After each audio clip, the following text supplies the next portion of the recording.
everybody's connected to the internet. Every little device you use every day, your phone that we all have stapled to our hips, our computers, our desktops, laptops, whatever it is, everything is somehow connected through the internet. And so what that means is that every single one of those little devices is connected to each other. And just because you can't see those invisible tethers doesn't mean they don't exist. And the people that know how to take advantage of those connections are called hackers. And so one of the most infamous groups that I think we've heard about in the news is called Anonymous. But rest assured, these people are more interested in really researching larger corporations and just kind of playing pranks than reading your own personal messages and inboxes. They're more interested in making political statements. And a series of political statements that they've made since 2004 include something called Project Janology, an attack on the Church of Scientology, WikiLeaks, and HB Gary Federal, which is a security firm that focuses on cybersecurity and protection. In 2004,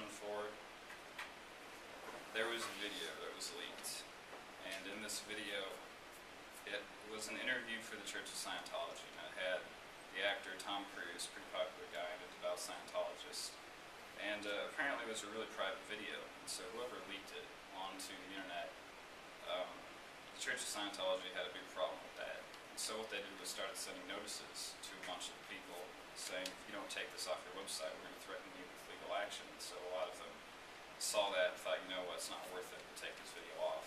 But there were a lot of internet activists that saw that as a problem, so they would just take the video, which they had saved and stored, and would just post it everywhere, and they would just take it down as quickly as possible because people didn't want to face the repercussions of legal action.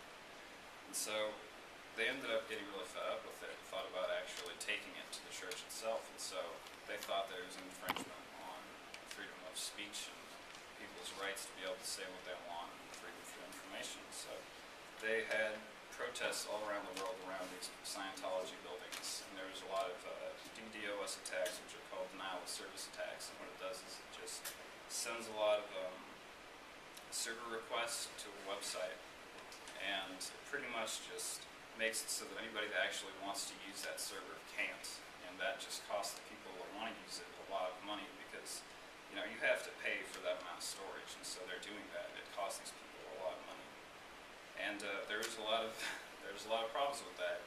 So the FBI pretty much hunted a lot of these people down, and they saw some jail time. But that wouldn't be the first time that they would forget about these consequences and not really care what the law had to think of their political statements. The next time was WikiLeaks, which is something that a lot of people should be aware of because it was kind of a big deal. But a lot of them were in support of it. And the big problem that they had with it is after it publicly released all of these government cables, the WikiLeaks servers were attacked here within the U.S. by a group yet to be named. I wonder who funded them.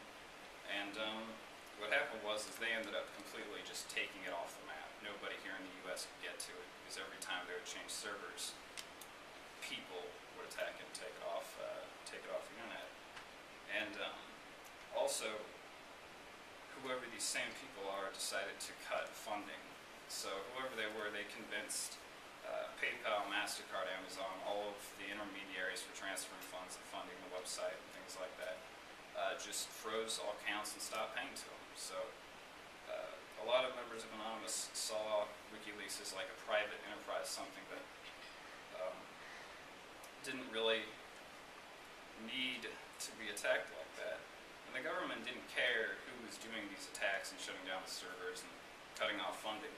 But what they did care is whenever members of Anonymous hacked all of these same financial creditors and shut down their websites for about 3 hours, and considering how often people use these websites, there were a lot of people that weren't happy about it, including the government. And while they didn't hunt down people that attacked WikiLeaks, they certainly hunt down people that attacked PayPal and MasterCard and the likes.